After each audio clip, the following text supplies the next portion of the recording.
I've got a special guest with me today. Hi, Mom. Hi, Bob. Good morning. We have some great things we want to share with you, and happy Thanksgiving. Coming up next on Pastor Bob's Coffee Break.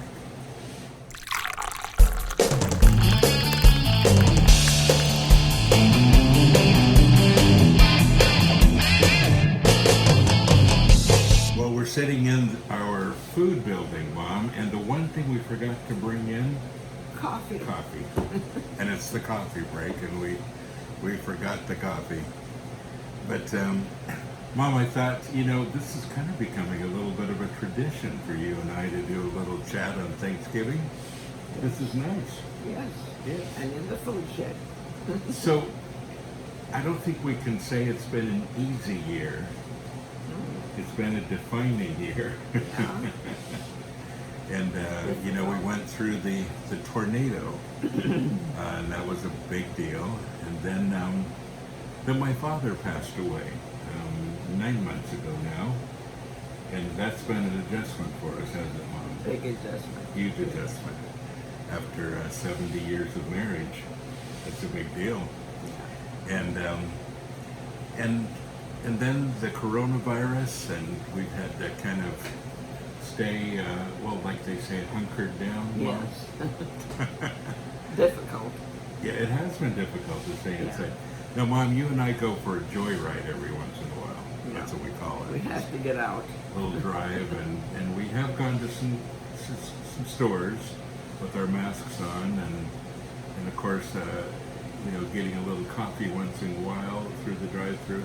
Yeah. We know drive-throughs pretty well at this point. Yes. But Which has the best coffee. yes, there you go. You didn't hear that from us. The best coffee, of course, would be Headbanger's Brew. Yeah. Oh, yes. Of course. Just saying. So, but we've been really thankful this year for our faith, for our family, for just, I think during difficult years like this, Mom, you learn what things are important, don't you? Yeah. And we're thankful for that. I wanted to chat a little bit about the homeless ministry today, because this video really has two purposes. I'm just going to be honest with you. One is to say Happy Thanksgiving and to tell you that we're very thankful. And the other is that we're very thankful to be able to continue to do the homeless ministry now into year 16. I know. Doesn't seem possible. Yeah. And we're thankful for that, but we're struggling really hard. Mom, we have 2 trucks that we use. One that brings food back and forth, and we also supply food for quite a few other homeless ministries as well. So that's a big part of what we do. And then the other truck we use for actually serving the homeless. It's got all of our tables and all the serving stuff in it. One of the engine went out on one of the trucks. We had to put a whole new engine in it. It took, almost $6,000 to do it, and something we had to do. And now, yesterday, Mom, we just found out that the other truck now needs a new engine. Yes. And it's a lot cheaper to put an engine in than to get a new truck, because the trucks are okay other than that. But it's not cheap. It's not cheap. We're going to have to spend the same amount of money. Yeah. Plus, it just got very cold here. And so we're going to need to start handing out our Mylar bags. There are more people on the streets than ever before. And we've lost some people in the past due to the cold, people that have frozen to death. And we are desperately in need of tents and sleeping bags and we hand out these little burners. And every day people bring their old propane canisters and we refill them and give them back. It's one thing that keeps people alive. And then just the general running of the ministry, we are really hurting. It's been a tough year, And as you know, I haven't gone on here hardly at all to do any fundraising and asking because I know everybody's in the same boat. But we're struggling to continue, and we're looking for a breakthrough, and I'm hoping that that happens soon. But I just wanted to tell you that, you know, that need is there, and if you can help with that, that would be awesome. We would greatly appreciate it, wouldn't we? Yes. Unless you've got a bunch of money that I don't know about, Mom. I wish. I know. We keep spending it for this, and but we can't continue to finance it on our own. So it's a big deal. Mom, the homeless ministry continues to be near and dear to our hearts. You work with it almost every day as well. Whether it's cooking or meal planning, or you know, we just do a lot of things putting food away. We have a lot of food storage here, but the food goes in and out every day. There are people from other ministries that come and pick up food daily from us, and that in itself is a pretty big operation, isn't it? Yeah. We have to pass it on. We have to pass it on, and let me just say that we are so thankful to Trader Joe's, and they continue to supply the bulk of it. I'd say 95% of all the food is from them. Publix and a few others are involved from time to time, and Tyson gave us a huge donation this last the beginning of the year, and it looks like they're about to do it again. And then there are many of you that have been very, very faithful in contributing, and that just means the world to us and to our homeless friends. Mom, we've been able to get a few people off the streets this year, but it's not a pretty story down there. Last year when we talked to you, we were serving under the bridge every day. Today we're serving under the bridge every day and another location every day in Tent City. And so 2 locations every day. People that are displaced, people that can't really work at this point. The restrictions are there. And people are hopeless. They're feeling like they're abandoned, many of them.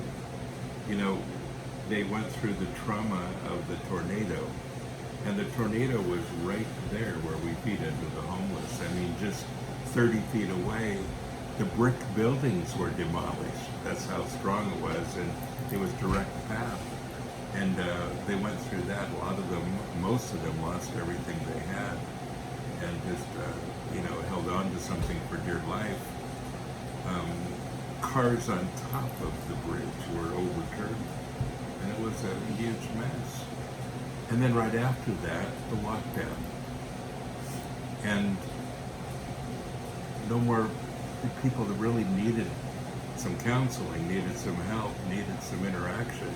All of a sudden we've got masks and 6 feet across from each other, and we haven't still to this day been able to do very much talking with anyone.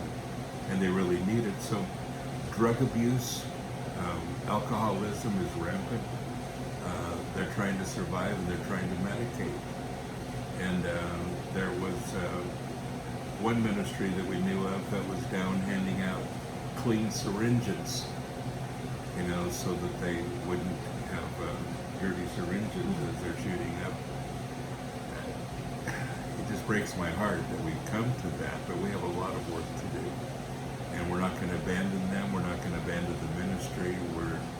We're wanting to go full speed ahead, and I know we're going to. We're going to get through this. We've been here before, haven't we? Yes. Where we say, God, we need a miracle, and He always gives us He one. comes through. Yeah. No. How many times do you remember, Mom, that we've been at that place? Can't count them. Not in 16 years. It's been Yes. several times. Yeah. Mom, you kind of grew up that way, didn't you? Your father was an itinerant pastor. He pastored more than one church at a time. A country pastor, went to these small churches that really couldn't afford him, and sometimes they paid him in chickens or No. whatever they could have. But more than once, your family didn't have food in the house. No. But God always provided, Yeah. you know. So, The doorbell would ring and somebody would say, by the way, we have some extra food. at Christmas time, they'd have it called a pounding.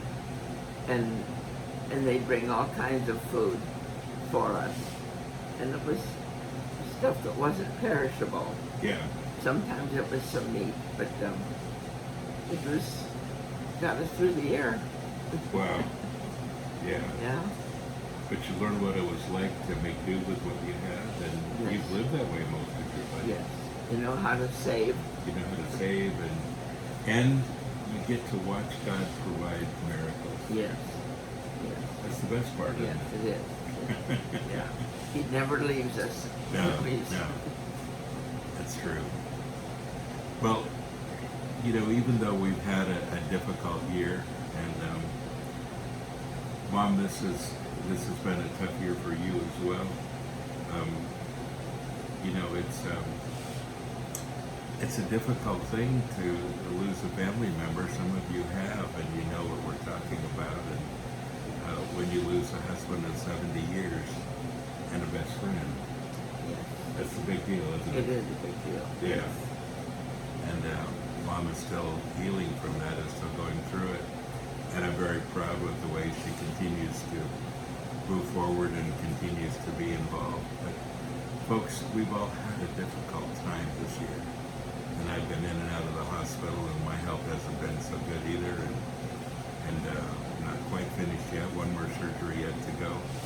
But, you know, Andre Crouch did a song that said, through it all, I've learned to trust in Jesus. I've learned to trust in God. Through it all, I've learned to depend upon His Word. And that is the bottom line, It isn't it? is, yes. It's the only place to turn. Yes. Yeah. Well, Mom, for Thanksgiving, I'm thankful for you. Thank you. And I'm thankful for everything that God continues to do with us. And I'm so thankful for you. I'm thankful that you tune in every day and watch.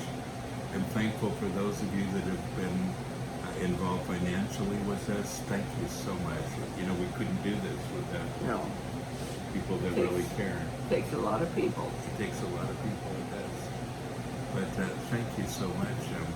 I'll put the link here if you're interested and you can help. That's great. And Mom, there's no gift too small. No. Everything adds up, and we appreciate it. But we have another truck now that we've got to put an engine in, and there's kind of one thing after another. But you know, we're working on being self-supportive, and I'm hoping that that happens soon. We're working on it, you know, with our merchandise and some other things. And as soon as that happens, you and I will just get on here and tell everything we're thankful for, and we won't raise money anymore. Yeah. That'll be good too. That would be nice. But we're not there yet. So we're asking. Yeah. Folks, have a great Thanksgiving. Thank you for who you are, and thank you for your involvement here. And thank you, Lord, for taking care of us one more year. You know, David in the Psalms, Psalm 40 says, you know, if I proclaim righteousness in the great assembly, I speak of your love and your salvation and your gifts. And he said, were I to speak of them, they would be too many to declare. That's kind of the way we feel, isn't it? We really are blessed. And folks, you are blessed. So go and be